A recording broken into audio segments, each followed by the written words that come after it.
All right, so what is good, everybody on YouTube? It is your boy Jay 3 times. We're back at it with another video in the building.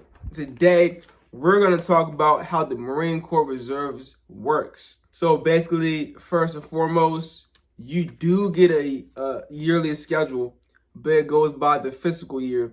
So there's like two different kind of years in the Marine Corps, if I can put it in terms. There's something called calendar year, which is, of course, January to January every year, right? That's the regular calendar years. And then you got something called fiscal year, which is in the Marine Corps is from October to October. So we normally every year we get a schedule going from fiscal year to fiscal year, basically October to October. So it'd be like, so was it now April? So now we're about to get a new schedule. I don't know when, but we're going to get a new schedule probably around the October range from October 2022 to October 2023. And basically this schedule is, the one weekend. So how the reserves work is you come in one weekend out of every month and 2 weeks out of the summer. And 2 weeks out of the summer is your annual training. Those are basically your active duty orders, basically for 2 weeks to go wherever the Marine Corps sends you. Now, on these fiscal years, every year you do get at least a month off. Like they're called dark months. So depending on what you do or how the schedule's played out, you will get a few dark months, meaning you won't have to come in that month for a drill. And the only time you will not have to come in for those 2 weeks of annual training is if you already did active duty orders in general during the fiscal year, I believe, or I don't know how the timing works, but if you have been on active duty orders for a period of time, you won't have to do any annual training. And I think you won't have to come in for drill too, as well, I believe. Now, drill dates can be from anywhere from Wednesday to Sunday or Saturday to Sunday.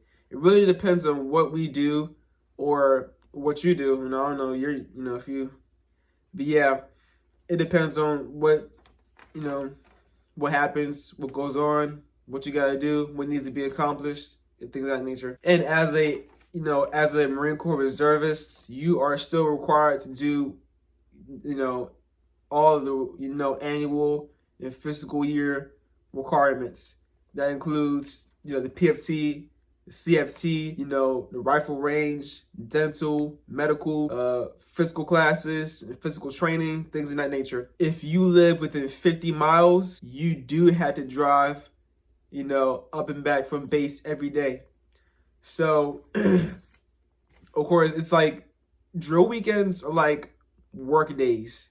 Like, how you go to work and then you get off. That's kind of how drill weekends are. You go to work, and then you get off for that day. And you come the next day. So like, let's say you come in for Saturday, then you get off on that same Saturday evening. Come in Sunday morning, you leave that same Sunday evening. That's how drill weekends work. And so if you live within 50 miles, you do have to drive home. Well, you don't gotta drive home, but you basically don't get a hotel. That's basically what it is. So you gotta drive to base every single day that you have drill. So if it's from Wednesday to Sunday, most of the time, if your drill weekend is a long drill weekend, let's say like if it's like Thursday to Sunday or Wednesday to Sunday, most likely if it's that long, you're probably going to be in the field. If not, then you will, of course, have to drive up and back from home to drill. You know what I'm saying? And if you live over 50 miles from base, then you do rate a hotel. So, so you do rate a hotel. So when you get off a drill on that evening or afternoon or whatever, you can go to the hotel that should be close to base. So yeah, and you don't gotta pay for it. It doesn't come out your pocket. This is paid for by the U.S. military. It don't come out your pocket. So you don't gotta worry about payment. But the things you do got to pay for, of course, is probably, your own food, you know what I'm saying? But, that's after you get off a drill. During drill, food should be covered. But after you get off a drill and you go to your hotel, you got to pay for your own food, you know what I'm saying? And of course, there are always opportunities to do things in the reserves. Now, the opportunities can be very different depending on your unit. So your opportunities can be expanded or they can be limited depending on what unit and what MOS you're at. The location you're at, it really varies, you know what I'm saying? So you have opportunities to do like AR, which is active reserves. You have opportunities to do ADOS orders. I forget the name, the meaning for the acronym, but you have opportunities to do. But ADOS orders is basically like active duty orders. Excuse me, I'm sorry about that. Yeah, that was a heater. It just came on out of nowhere, so I'm gonna turn it off real quick. But anyways, back to what I was saying though. ADOS orders are basically active duty orders that you can make the decision to come off of at any time. So let's say you go on ADOS orders and you go in, you start like next week. You can make the decision to come off those orders. And I don't know how soon you gotta let them know, or I don't know how that works, but you can make the decision to get off those ADOS orders. Also, you may have opportunities to do Toys for Tots. You also have opportunities to do funeral details. Funeral details is basically, I feel like I shouldn't have to. It's basically, you're kind of handling the funeral. You're carrying the casket and stuff, things of that nature. Deployment opportunities. I can't really speak too much because I know for me, from my unit, deployment is rare. Rare. You know what I'm saying? I remember I literally got offered one deployment in like 3 years, bro. One deployment in 3 years, bro. And I don't think anybody even left. I think it got canceled or something like that. I forget. But deployment opportunities for my unit is rare. Now, for your case, I don't know. It really depends. Like I said, it depends on your unit, your MOS, your location. It really depends. Your unit's mission, it really depends. Now, PT, or other words, physical training, can really vary from your leadership. Literally for my unit, it was kind of weird. It's kind of on and off kind of thing. It really depends on the CO, commanding officer. Every time we change commanding officers, we would switch of whether we do PT every drill or we just did PT some days, or we just didn't do PT at all. It really depends. It's on the your commanding officer basically. Or your leadership in general. Now PT every drill weekend is a thing. But let's say probably a year later, we get a new commanding officer. All of a sudden, he doesn't want to do PT every drill weekend because we got other things to do, other things we got to take care of. Okay, now we don't PT on drill weekends anymore. So things like that happen. I don't know how that works for other units, but I know for my unit, that's a thing. PT comes on and off. We can PT every drill weekend, or I don't know where you get a new commanding officer. Now he says, oh, no PT, we got to do this. We got to focus on this, It really depends on your leadership.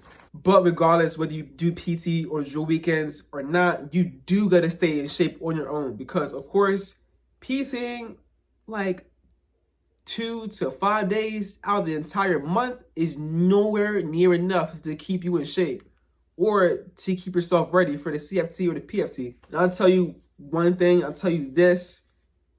Nobody cares about your career more than you do. So if you want to pick up, that is depending on you. If you want to take opportunities, that is dependent on you. If you want to go active duty, that depends on you. If you want to do things within your career, that really is dependent on you. But like I said, nobody is going to care about your career more than you. No staff sergeant, no sergeant, no corporal, none of your peers, none of your subordinates. Nobody's going to care more than you. And being in the Marine Corps Reserves, you do have to maintain your life. You got to balance two different lifestyles, your civilian life and your military life. Nobody in the Marine Corps is managing you, bro. Nobody's calling on the phone, hey, look, you got to go in the civilian world. You got to go get this job here. No. And the only time your leadership really tells you to do things is on drill weekends.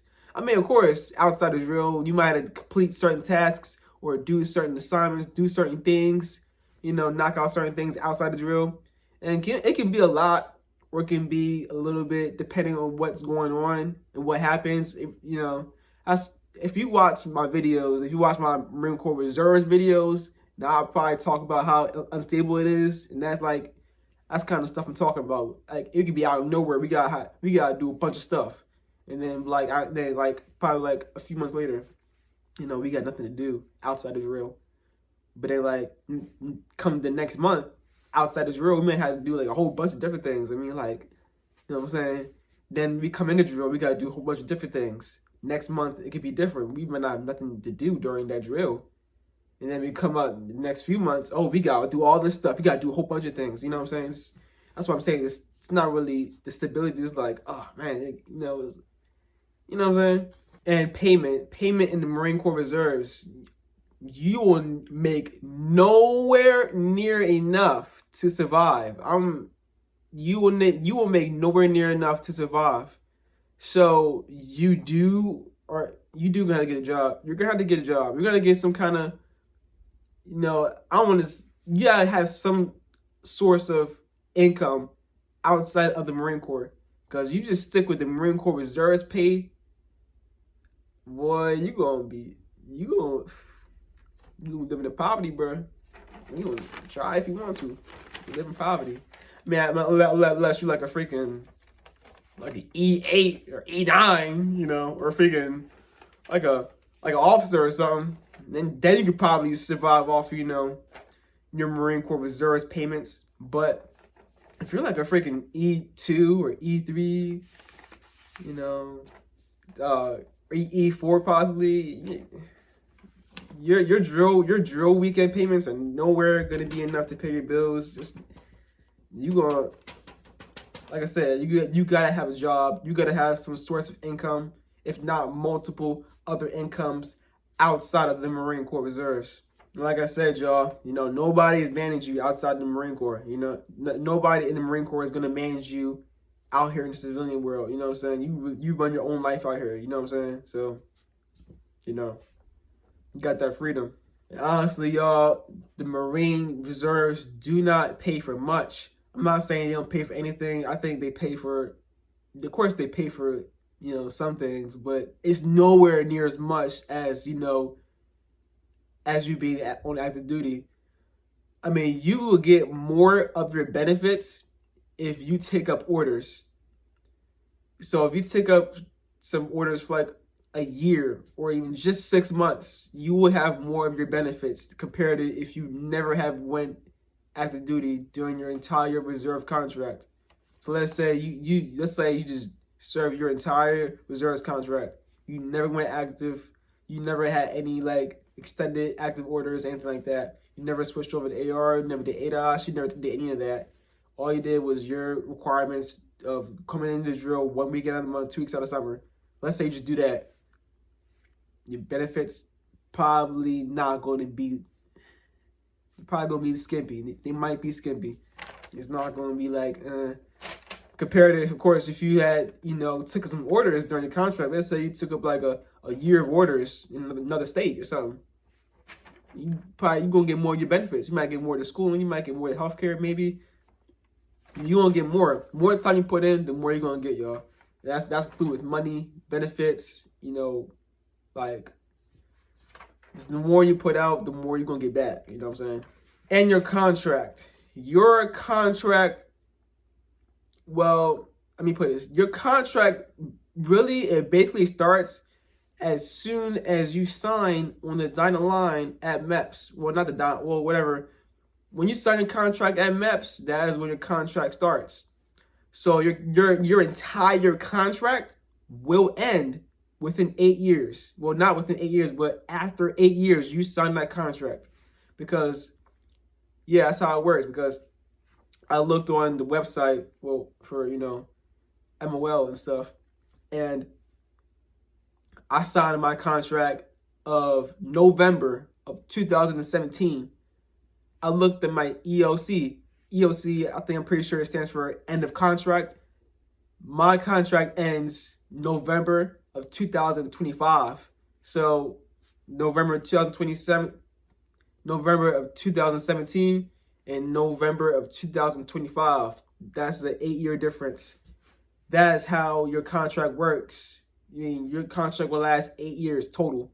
Now, within those 8 years, it can be split up from like 4 years active, 4 years inactive, 6 years reserve, 2 IRR. You know what I'm saying? But it's like it.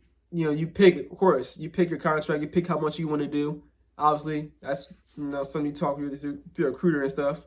My contract is 6 years reserves, 2 years inactive, but the 2 years time is taken off by a little bit, because I'll tell you one thing too.